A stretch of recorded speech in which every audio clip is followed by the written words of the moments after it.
Nicki Minaj is being sued by a fan. Judge Mathis' wife files for divorce after 39 years of marriage. The features of the new iPhone 16 Plus is here. We're going to talk all about that. And Victoria's Secret snatches Rihanna's CEO from the Fenty beauty brand. Hey, critics, and welcome back to the Critic Chronicles YouTube channel where you get commentary, reviews, and tabloid news. I'm your host, Patricia Hartley. Be sure to like this video, subscribe to this channel, and hit that notification bell so you never miss an upload. It's Sunday, August the 25th, 2024. Hey, critics, it's time to chronicle. Up first, let's talk TV. It looks like Jennifer Hudson has a nice lineup, and most of the folks this upcoming week looks like they're going to be from Abbott Elementary, including on Monday, you got Queen Bunsen. She's going to be there, as well as Tabitha Brown. On Tuesday, you have Tyler James Williams, as well as Dorian Missick. On Wednesday, you also have Janelle James, and then also William Stanford Davis. Thursday, you got Cheryl Lee Ralph. She's going to be on the show, an original Dream Girl.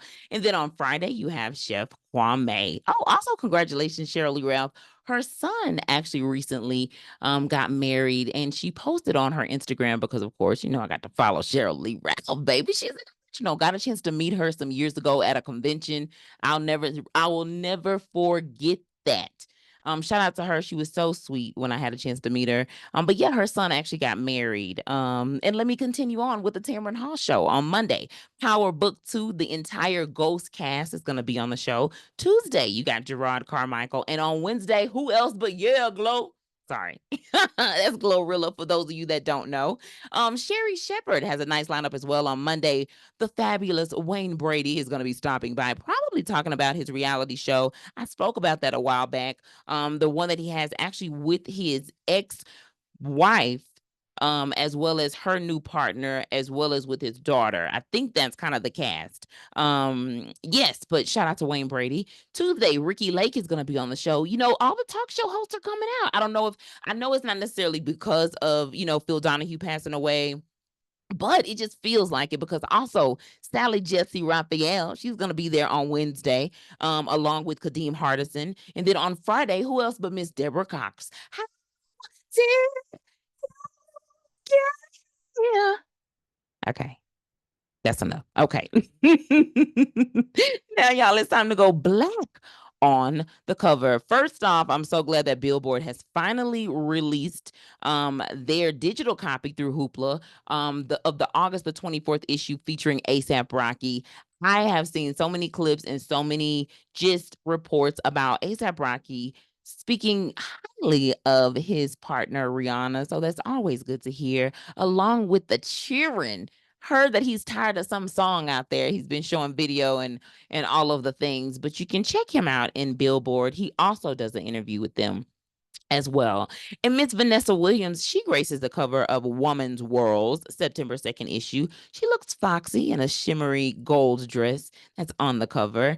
New York Times bestselling author Nicola Yoon is on the cover of AudioFile promoting her book, One of Our Kind. And the young scientist that I've spoken of, he is the Times Kid of the Year. His name is Heyman Bakela. He is on the cover of the August the 26th issue of Time Magazine. Esquire has Miss Zoe Kravitz. Her movie is out, y'all. The guy on TMZ, I forgot what his name is, but he actually said that every time he sees any sort of advertisement that he gets a little scared. And I'm like, do you really? Okay. But I've seen a lot of promotions about it as well, and it looks like it is a good quality movie. It's already out already. I believe it came out on Friday. Congratulations, Zoe, on being the writer as well as I believe the director, and then also featuring your man. I don't blame you, girl. She's on the September 24th issue of Esquire magazine, and then the Hollywood Reporter's August the 21st issue features Naomi Ackie, and she is in that film Blink Twice, which Zoe Kravitz directed and also wrote. So that is our features for the black on the cover. And as a reminder, all of the magazines that's mentioned were sourced through Hoopla, and Hoopla is a streaming platform made possible through our local library. That's perfect timing for our perfect public library announcement. Here at the Critic Chronicles, our goal is to provide quality but juicy content from websites, digital magazines, and tabloids, most of which are sourced from our local libraries. Research from the National Library of Medicine show that there are an estimated 17,000 public libraries nationwide, totaling 4 million visits each day. Public libraries are civic organizations that are committed to providing invaluable resources beyond books that are free and open to the public. Get your library card to access thousands of resources today. All right, critics, you know what time it is. It's time for critical news you can use. Up first, let's talk about TikTok critic Keith Lee. So they've been saying, y'all, that Keith Lee, who, if you don't know, he's a food critic. He has millions of fans there on TikTok. He's making headlines for saying basically that DC restaurants seem to be all about the alcohol and not necessarily about the food. And while I can't speak on that because I may have gone to DC once ever, and it was actually for a convention. And that's actually the convention that I met Cheryl Lee Ralph at, which is just happenstance that I'm actually talking about this. Well, there was actually a restaurant that stood out, and WUSA 9 there in DC spoke exclusively with Keith Lee. He was outside Dukum Ethiopian restaurant. He stopped in basically and highlighted it, and he said that that restaurant particularly was the highlight of this entire visit. The restaurant apparently has been in DC for, it looks like, about 25 years. They have two locations, not just one in DC, but there's also one in Maryland as well. But as soon as Keith Lee got there, he said that the line was already filled basically. So it wasn't necessarily sounding like one of those restaurants that didn't have a lot of folks there. But I will say that the one lady who was doing the story says that she was just by happenstance at this restaurant talking to the owners of the restaurant. She asked them the question of, hey, what's going to happen if, if Keith Lee, who they had heard was coming to DC, stops by your restaurant. They were like, "Oh, that would be amazing." Da da da da. And she said within 15 minutes, Keith Lee stopped by the restaurant. So although it sounds like there is some challenges, according to Keith Lee, with finding restaurants in DC that are not alcohol based or maybe alcohol driven, this restaurant, Dukum Ethiopian restaurant, seemed to satisfy his needs. And let's talk about needs being satisfied, because I love it when I hear anything that Candy Burris is doing as it pertains to Broadway. Well, she might not be a castmate on The Real Housewives anymore, but Candy Burris sure does keep busy. From her tour with Escape and SWV to her busy life with her children. All right, Candy is always out and about handling business. She recently joined the producing team, of Othello, which includes husband Todd Tucker. The Denzel Washington and Jake Gyllenhaal led revival will open on Broadway, it says, in 2025, and that's according to BroadwayNews.com. Also, it sounds like it's a family affair for Denzel Washington. It's not just Denzel that's involved in it. It's apparently his two sons as well who's involved in the project. It's going to be directed by, it looks like, Kenny Leon. Othello is going to star Denzel Washington, Jake Gyllenhaal, and also Molly Osborne. And then I did recently hear that Denzel said that he don't know if there's many roles left for him in Hollywood. And I will admit to you that when I think about Denzel's resume, it's like, at this point, we should just ask Denzel what you want to do, what you want us to write for you. That's exactly what Hollywood should do for you, in my opinion, Denzel. But maybe they are, and you turning them down, and you're like, this is how I know it ain't nothing out there for me no more, right? The report continues sharing that the plot of the play saying the drama follows Othello, a Moorish general who falls prey to his subordinate Iago's malicious manipulation, causing him to act out against his wife Desdemona. Specific dates and venue decisions have not been made public, but it is set to open in 2025. All right, so let's go ahead and move on to Puff Daddy. So it sounds like there's some brand new allegations that are out there. There is a girl who reportedly have accused him. Her name is Adria English. She is the victim who recently sued Sean Puff Daddy Combs for $1 billion in a civil court for allegedly sex trafficking her. The filed police report, which could lead to criminal charges against him, okay? She claims that Diddy forced her to have sex with him and party guests. He, of course, denies her stories, and this source came from the National Enquirer. And while Diddy is apologizing, Jamie Foxx is speaking up and out about his sexual assault lawsuit that was brought by the same accuser from back either last year, 2023, or in 2020. Either way, this is the same accuser who has accused Jamie before. And according to Yahoo.com, the undisclosed plaintiff claimed that she met Jamie Foxx in 2015 at an event where he got forcefully sexual with her and only stopped when her friend came to the scene. Now, Jamie says that while hot and heavy things did happen, it was consensual. She has demanded compensation and unspecified damages for the pain suffered, including psychological and emotional injuries caused by Fox's on that night. Because she's accused him before, Jamie is basically asking the judge to drop the case, again saying that this was a consensual thing between him as well as the victim. The accuser declared her desire for her identity, though, to continue to stay hidden due to the sensitivity of the case. However, it does look like we do know her name. So maybe when it didn't sound to me like the name was fake in here, but maybe just in terms of the face, maybe she wants to be remain hidden. The blast reported that Fox had a bad headache on April the 11th in 2023. If you remember, he had that bad health scare back in April and requested Advil to reduce the pain. The next thing, according to Jamie, that he even remembers is his as basically him opening his eyes, 20 days later without a single memory of what happened prior. We then saw, if you remember, Jamie not long afterwards appearing on some kind of a boat, and we know what that was. People were saying it was a clone, which was interesting because that clone movie that he had out, the Jerome clone movie, was kind of out at the same time. So it was just, you know, weird. A little weird. Speaking of weird, y'all, I talked about the fact that Nicki Minaj just won a lawsuit. Well, now she's being sued, according to TMZ. And TMZ, you know, the Beehive is still mad at y'all because they show, I don't care what side you was on. I know a lot of people was looking forward to Beyonce showing up at the DNC to perform, but y'all out here telling them that she was gonna perform, knowing good and diggity doggone well. TMZ.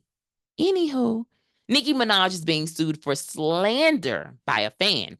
A fan claims that Nicki publicly humiliated him by calling him a mentally unstable stalker, and so now he's suing. The defendant's name is Tamir Peak, and he is painting her, meaning Nicki Minaj, as a bully, and says that he helped her career by promoting her Pink Friday 2 album. However, things reportedly went sour for them back in 2017 when Nicki went through her what's being said is Nicki hate train phase, leading her to accuse fans like Tamir of being paid moles sent to sabotage her. The defendant says that he was publicly ridiculed after being invited to the Stars Hotel to film and getting embarrassed in front of it sounds like 100,000 viewers on IG Live. He says Nicki targeted him on Twitter during several station head sessions where she would interact live with fans. He was battered at a Super Bowl weekend event in 2020 and other incidents in which Nicki labeled him a stalker. As a result, he's suing Nicki Minaj for $5 million in damages for reputational harm, emotional distress, and financial loss. More to come when it comes to that. And let's talk a little bit, unfortunately, about this surprising, it sounds like, divorce between Judge Mathis and his wife of 39 years. That's a long time, y'all. Well, People.com reports that Judge Greg Mathis and wife Linda Reese have filed for divorce after 39 years of marriage. And although critics are surprised, Linda, she's 61, and the reality court show judge, I did not put the age down, but she filed for divorce on Thursday, August the 22nd, citing irreconcilable differences. That's kind of normal. That's what a lot of people say, right? Date of separation was listed, though, as July the 17th, 2024. They have 4 children together, according to the report, and all of them are adults, 39, 36, 35, 34. Recently, it's also, the streets say that Judge Mathis, one of his sons actually recently got married, so congratulations. She did file, though, for spousal support, although it is unclear if the two had a prenup. Now, he got married back when he was, I believe, 25 years old, so that's, I wonder, too, if he had a prenuptial agreement, although we all know that according to Phaedra Parks, who is an attorney herself, a prenup is always a smart move for a businesswoman. I was looking for some photos and people I was looking actually through some photos that they have in people, and Linda's gotten better looking with age, baby. So if people be like, "Why you ain't doing it at this time?" and like, we don't know what she going through at the house with that man. Although they say that they had a reality TV show, I didn't watch it, so I cannot vouch for the reality TV show. And it sounds to me like, based off the reality TV show, based on what they've seen from Judge Mathis in terms of his behavior over the years, with the exception of that Wendy Williams interview. Shout out to, I believe it was Storm Monroe, who had the entire interview that Wendy Williams did back in the day with Judge Greg Mathis, who called her, as said that she was snorting powder in the bathroom right before she got to work. All of the stuff that he was saying, just because she accused him of basically having a side chick, having another woman. So he got really defensive about it. That's basically it. So you know how it is when folks say you get super defensive, they think, oh, you're guilty. I don't think it means that all the time, right? But the way that interview went, it did sound like Judge Mathis. You was sliding to the left. Oh, sliding to the right. Okay, I'm done. I'm gonna stop right there. Anyway, if you remember, y'all, billionaire Sheila Johnson divorced at like middle age, and then she still found new love. As a matter of fact, she found new love in the courthouse. Like, the man who was the judge that was doing her case in terms of her divorce from her husband, she ended up marrying him. Shout out to Sheila Johnson. And I will say 39 years is a long time. If y'all have not had that time to like separate and like, truly depart and like determine where your emotions, like, it's going to be, I couldn't imagine 39 years. That's a long time. That's a long time. All right, moving right along. Let's talk a little bit about this new iPhone, y'all, that's out. The new iPhone 16 Pro. It looks like Apple is finally ready to unleash the full potential, y'all, of the iPhone. Not just the iPhone, but apparently the iPad as well as the Mac. And they talking about it in Macworld's September 2024 issue that's available on Hoopla. They seem to believe, y'all, that the company can move away from AI being housed on like a data center or in some sort of a cloud, and it can be on your personal device. And they're hoping that Apple Intelligence will do just that. They also detail next year's M5 MacBooks. Now, I'm all about Mac for like gaming, for like podcasting, for like photo editing. I think it has a very robust system for that. And then the book also speaks on the fact that many MacBook users are keeping their Mac 3 years or longer. Now, that's a 2024 study. I'm not going to tell you how long I had my Mac. Not at all. It is, just know that it is time. The highlight of the issue is the iPhone 16 Pro, which is expected to offer a few benefits, including Apple Intelligence, and also that feature that is restricted to the and also that feature, excuse me, is restricted to the 15 Pro and up. So I'm talking about this Apple Intelligence. Apparently, it's only going to be available for those the 15 Pro and up.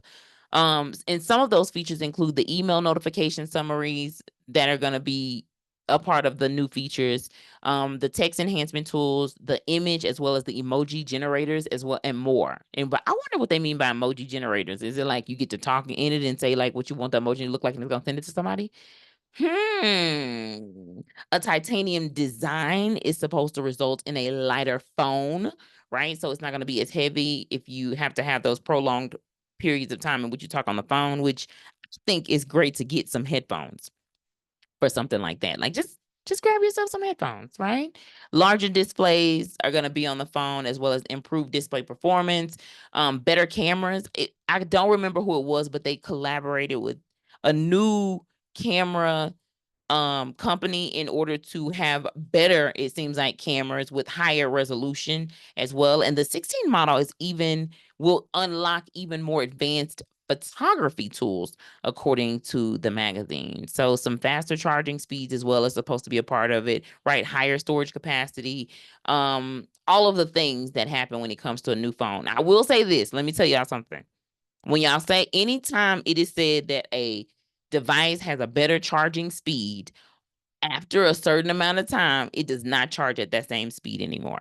And it does not matter if you actually follow all of the rules and make sure that you're charging in compliance with what the booklet says. It don't matter. for some reason it still does not always, specifically the phones. I'm not talking about like the other devices like the iPads. I haven't experienced that with those, but with the cell phones, I've experienced that. So hopefully this new iPhone 16 will be consistent, particularly when it comes to that charging component if you keep the phone for an extended period of time. And I get it. Some people are like, well, they don't really want you to keep it for an extended period of time. Well, I ain't talking about that. I'm talking about the fact that I want to keep mine for an extended period of time, not change it every 2 years. I'm not saying I can't. I'm just saying I don't want to. It's a lot. When you be switching over with your phone, y'all, it's a lot. Then you got to get used to the phone, the new features. Then you got to get used to the fact that sometimes you got to continue to update it, while before, maybe with your previous phone, you didn't have to do as much, right? It's just, it can be a lot that just kind of goes with that. Speaking of a lot, this was a lot, and I'm going to share it. There's been still no justice for Breonna Taylor. The U.S. District Court Charles Simpson ruled on Thursday that the second Taylor's boyfriend fired a shot at the cops he thought were intruders trying to break into their apartment. He became responsible for Taylor's death, not the cops, who fired basically what is reported as a barrage of bullets in response to just his one gunshot. That barrage of bullets that came into the house from the police did kill Taylor, and it did also endanger several other residents in the apartment building. And while the boyfriend was cleared of all criminal wrongdoing, firing that single shot at the police, and even though the warrant that the police had, y'all, was obtained through illegal means, it was still ruled that Walker, which was the boyfriend, essentially killed Taylor because the gunshot he fired was the legal cause of her death. That's what I got from Bossip.com. And talking a little bit more about business and switching it up, y'all. Starbucks has a brand new CEO. And I really wasn't going to talk about the Starbucks CEO until I realized that Fenty also changed CEOs, and there just seems to be this sort of pattern that's happening, right? So Starbucks has a brand new CEO, and the move has sparked some controversy, though, regarding Starbucks, because the new CEO, his name is Brian Nichols. The company Starbucks is all about like going green. That seemed like it was an important thing. And when you have a CEO who is traveling every other day by private jet to go to work, it seems counterproductive to some. So, the critics, especially folks who really do enjoy Starbucks, they're really coming down hard. And while this is not the only thing that's happened over the past few years with this particular company, this is the latest thing. And it just happens to be related to the fact that he used to work for Chipotle, and now he's no longer the CEO at Chipotle. And I'm not sure if Starbucks poached, they call it poaching. If they poached him, basically snatched him up. But they gotta always use some kind of a fancy word. Snatched him up, baby, from Chipotle. And now Starbucks has him. Now, I don't like the plastic straws, Starbucks. I'm sorry. Whoever, I'm so sorry, y'all. Can you find another way in order to save the planet? But the straws. Can we specifically the straws? Them plastic straws? Y'all, I might as well just drink out the side of the cup. They go dingy, they go stiff, they go, what do you call it? They go stiff, I guess, so fast. So fast. Disney World? Oh. And scene. Let me get back on what I'm supposed to be on. Well, also Starbucks, they've declined in stock as well, so, and that's been over the past few years again. I'm interested though to see what the CEO's 90-day report is going to look like, and if he is actually going to be able to recover, the business and ultimately flourish. Like, will the company be able to flourish under his leadership? That's what I really want to know. And switching gears over to specifically Savage Fenty as well as Victoria's Secret. Well, I talked about the fact that Starbucks snatched up old boy Brian Nichols from Chipotle. Well, it looks like Victoria's Secret got the same idea, and they snatched up the CEO of Savage Beauty. Her name is Hillary Super, from over there at Rihanna's company, baby. And I heard that it's millions that they're gonna give her, as well as the same thing for Brian Nichols over there at Starbucks. They're gonna give him millions as well in terms of a raise, in order to make that transition. So, just to kind of give you a little bit of a recap, back in June 2023, Rihanna stepped down as CEO of her lingerie brand Savage X Fenty. Now, that's that's what I got from today.com. Now, she did that in order to focus on her role as executive chair of the company, and Hillary Super then stepped in, so that was back in 2003, into the new role, basically. All right. Now, ABC.com and other outlets report that Hillary's been bought out by Victoria's Secret for millions, y'all, and named their new chief executive effective, it looks like September the 9th. The current Victoria's Secret CEO, his name is Martin Waters, will stay on as an advisor, though, until the end of the month to help with the transition process. But Super has served as CEO of Savage X Fenty since June of 2023. And prior to actually getting onto that role, she served in a different capacity of the company.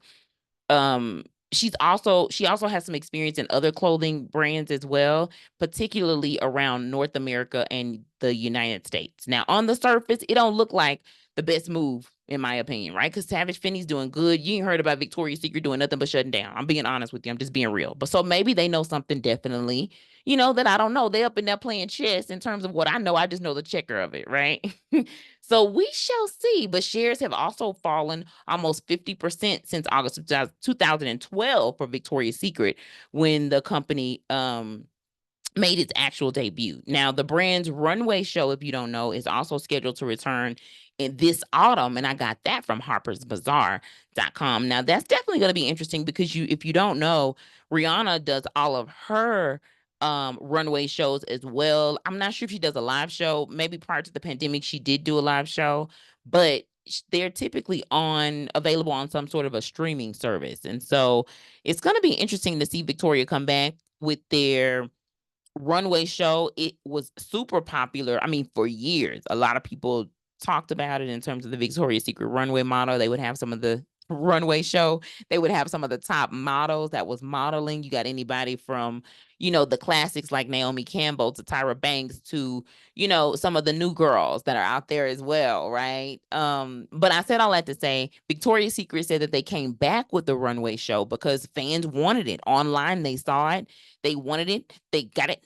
They own it. They getting it. They doing it. I'm going to product. Let me get up out of here. I don't know what's going on with me today, but I will say thank y'all so much for tuning in. If you missed a previous episode, no worries, y'all. I've definitely linked it below. And I want to thank y'all again for tuning in to the Critic Chronicles YouTube channel, where you get commentary, reviews, and tabloid news. Be sure to like this video, subscribe to this channel, and hit that notification bell so you never miss an upload.